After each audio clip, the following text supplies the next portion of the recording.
ಕುದುರೆ ಎಂದರೆ ಓಟ. ಕುದುರೆ ಸವಾರಿ ರೇಸು ಇಂದಿಗೂ ಜನಪ್ರಿಯ. ಪ್ರಕೃತಿಯ ಸುಂದರ ಸೃಷ್ಟಿಗಳಲ್ಲಿ ಇದು ಕೂಡ ಒಂದು. ಅಂದು 6000 ವರ್ಷಗಳ ಹಿಂದೆ ಕಪ್ಪು ಸಮುದ್ರ ತೀರದ ಉತ್ತರ ಭಾಗದ ಇಂದಿನ ಯುಕ್ರೈನ್ನಿಂದ ಹಿಡಿದು ಕಜಾಕ್ಸ್ತಾನದ ಹುಲ್ಲುಗಾವಲಿನಲ್ಲಿ ಕುದುರೆಗಳು ಪಳಗಿಸಲ್ಪಟ್ಟಾಗ ಅದೊಂದು ಅವಿನಾಭಾವ ಸಂಬಂಧಕ್ಕೆ ನಾಂದಿಯಾಗುತ್ತದೆ ಎಂದು ಯಾರೂ ಭಾವಿಸಿರಲಿಲ್ಲ. ಕುದುರೆ ಮಾನವನ ವಾಹನವಾಗಿ, ಯುದ್ಧದಲ್ಲಿ ಸಹಭಾಗಿಯಾಗಿ, ರೇಸುಗಳಲ್ಲಿ ಮನರಂಜನೆಯನ್ನು ಕೂಡ ಇಂದಿಗೂ ಒದಗಿಸುತ್ತಾ ಇದೆ. ಇಂದಿಗೂ ಭಾರತವೂ ಸೇರಿದಂತೆ ಜಗತ್ತಿನ ಹಲವಾರು ದೇಶಗಳ ಸೇನೆಗಳಲ್ಲಿ ಅಶ್ವದಳಗಳಿವೆ. ಕನ್ನಡ ನಾಡಿನ ಸಾಂಸ್ಕೃತಿಕ ರಾಜಧಾನಿ ಮೈಸೂರಿನಲ್ಲಿ ಅಶ್ವ ಪೊಲೀಸ್ ಪಡೆ ಇಂದಿಗೂ ಕಾರ್ಯನಿರ್ವಹಿಸುತ್ತಿದೆ. ಇದೀಗ ಕುದುರೆಗಳ ಸೌಂದರ್ಯ ಸ್ಪರ್ಧೆಯೂ ಕೂಡ ಏರ್ಪಡುತ್ತಿದೆ.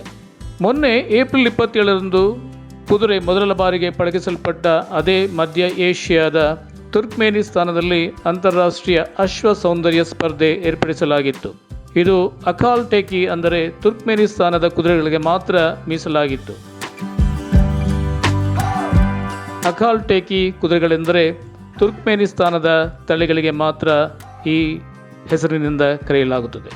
ತುರ್ಕ್ಮೇನಿಸ್ತಾನಿಯರಿಗೆ ಕುದುರೆಗಳ ಮೇಲೆ ಅಪಾರ ಪ್ರೀತಿ. ಇಲ್ಲಿ ಪ್ರತಿ ವರ್ಷ ಏಪ್ರಿಲ್ ತಿಂಗಳ ಕಡೆಯ ಭಾನುವಾರವನ್ನು ರಾಷ್ಟ್ರೀಯ ಅಶ್ವ ದಿನವನ್ನಾಗಿ ಆಚರಿಸಲಾಗುತ್ತದೆ.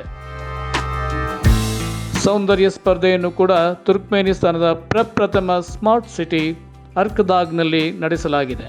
ಅರೇಬಿಯನ್ ಕುದುರೆಗಳು ವಿಶ್ವದಲ್ಲಿ ಶ್ರೇಷ್ಠ ಅಂತ ಖ್ಯಾತವಾಗಿವೆ. ಆದರೆ ಇದನ್ನು ಅಲ್ಲಗಳೆಯುವ ತುರ್ಕ್ಮೇನಿಸ್ತಾನಿಯರು ಈ ಅಕಾಲ್ಟೆಕಿ ಕುದುರೆಗಳೇ ಶ್ರೇಷ್ಠ ಅಂತ ಹೇಳ್ತಾರೆ. ಈ ತಳಿ 3000 ವರ್ಷಗಳಷ್ಟು ಹಳೆಯದು ಎನ್ನಲಾಗಿದೆ.